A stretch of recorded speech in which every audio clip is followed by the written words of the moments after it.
Magsisimula tayo ng bagong hamon. Magde-decorate tayo ng mga bahay ngayon. Kailangan ng mga babae na magdekorasyon ng mga bahay sa estilo ng Barbie at estilo ng Bruha. Si Britney ay magde-decorate sa estilo ng Barbie at si Mandy ay magpo-full witch mode. Tara na! Mahilig maglaro ng mga manika ang mga babae, pero mukhang hindi sapat ang isang bahay para sa kanila. Nagsisimula na silang magtalo. Hindi ito matatapos ng maayos. Nako! Bumagsak ang bahay. Mukhang kailangan nilang magtayo ng sarili nilang mga bahay ngayon. Sige, tingnan natin kung ano ang susunod na mangyayari. Simulan na ba natin? Andres and the materials estita sa mga bride. Tara na! Nimulan ni Britney, idikit yung mga pader gamit yung hot glue gun. Yun ang pinakamadaling paraan para magtayo ng bahay. Ilang minuto lang, tapos na. Ang galing. Kumusta naman si Mandy? Wow! Tapos na ang bahay ni Mandy. Maganda yun. Pero ano ang bahay kung walang bintana?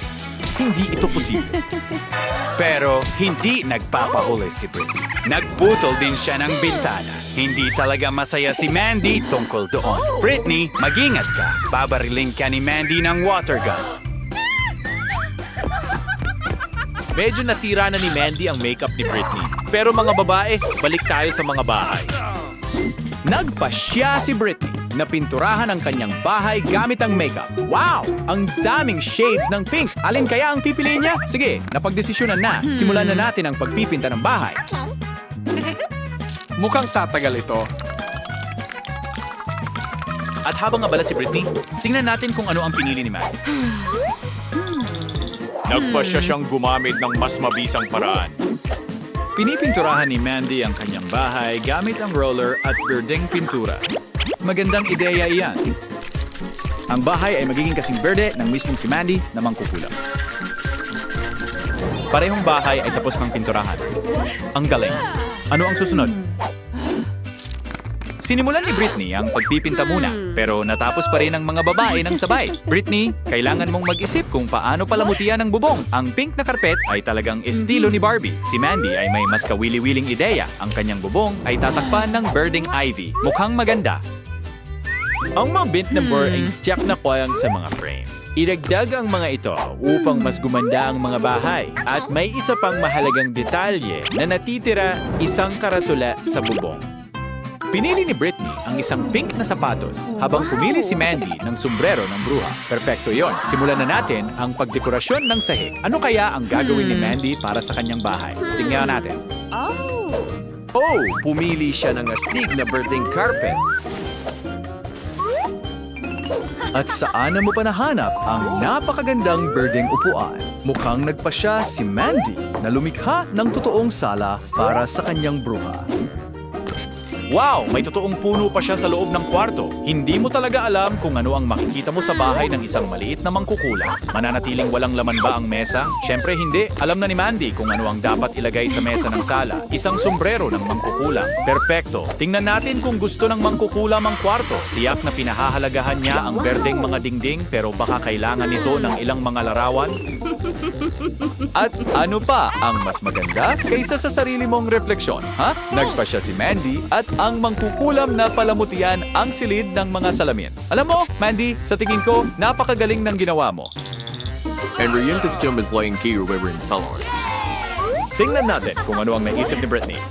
Osh, hindi siya impressed sa unang palapag ng bahay ni Mandy. Ngayon, ipapakita niya sa atin ang isang masterclass kung paano gumawa ng perpektong kwarto para kay Barbie. Una, naglagay si Britney ng mga kortina sa kama. Nagdagdag ng pink na upuan, isang aparador at isang mesa. Naglagay siya ng mga bulaklak sa mesa. Parang kulang pa rin, ano? May iba pang ideya. Siyempre, isang TV ang talagang kulang.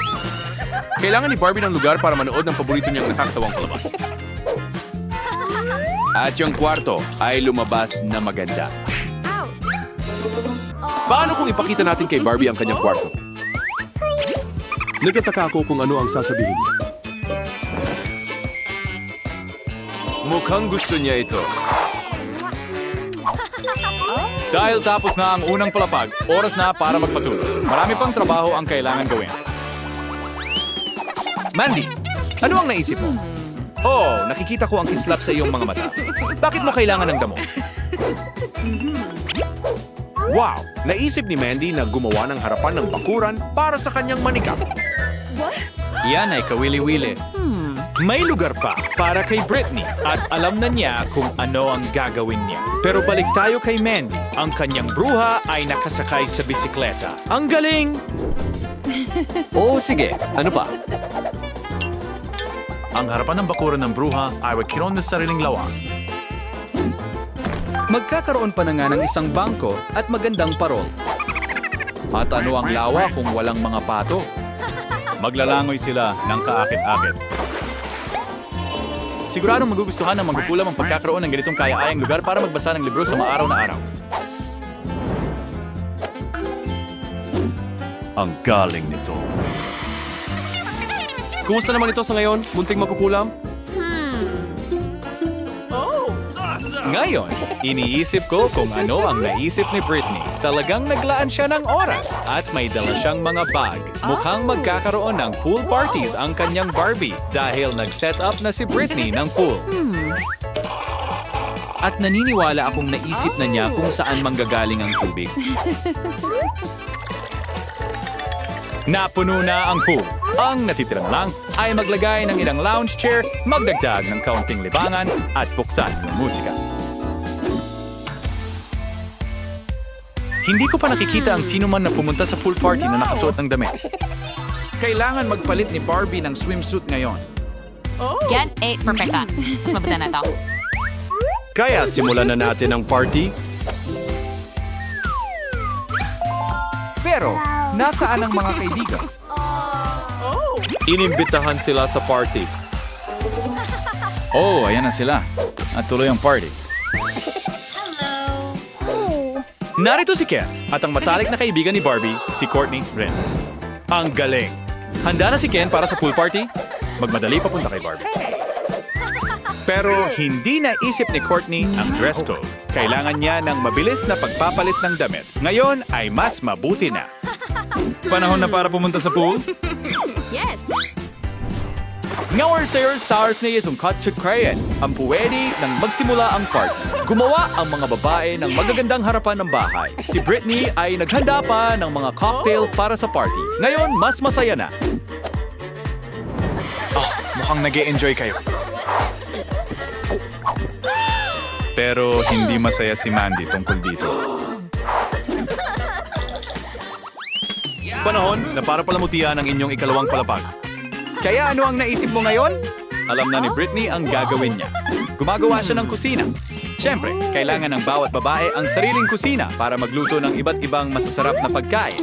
Aba, magandang ideya yan! Lahat ay kulay rosas, siyempre. Si Britney ay naglalagay na ng pagkain at iba't ibang gamit sa kusina. Ang liit at cute nila at sakto sila sa tema. Mayroon pang mesa kung saan pwedeng kumain si Barbie. Wow, may sarili siyang toaster. Grabe.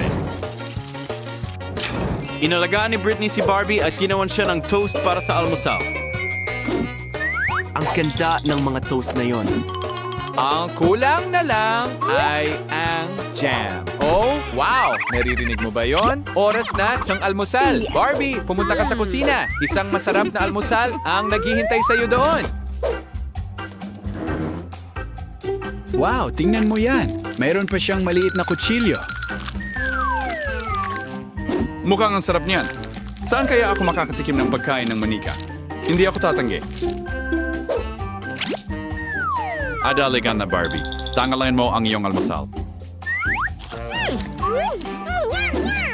Habang nagtatrabaho si Britney sa kusina, hindi nag-aaksaya ng oras si Mandy.